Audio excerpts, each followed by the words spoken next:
متحدہ قومی موومنٹ کے چیئرمین ڈاکٹر خالد مقبول صدیقی کی جانب سے یوم ولادت رحمت للعالمین صلی اللہ علیہ وآلہ وسلم کے موقع پر تمام مسلمانوں کو دلی مبارکباد۔ اپنے تہنیتی پیغام میں ڈاکٹر خالد مقبول صدیقی نے کہا کہ کائنات کی عظیم ترین ہستی کی ولادت باسعادت تمام نوع انسان کے لیے تحفہ خداوندی ہے۔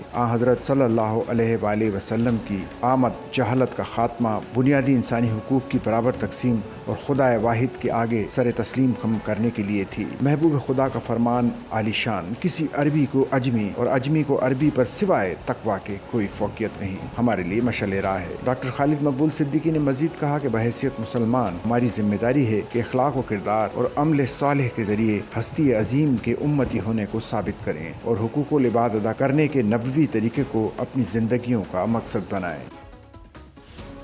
سچل نیوز نیٹ ورک کی ویڈیوز میں خوش آمدید۔ ناظرین، ویڈیو سے متعلق اپنی قیمتی رائے کا اظہار کمنٹ باکس میں ضرور کریں اور چینل کو سبسکرائب کریں۔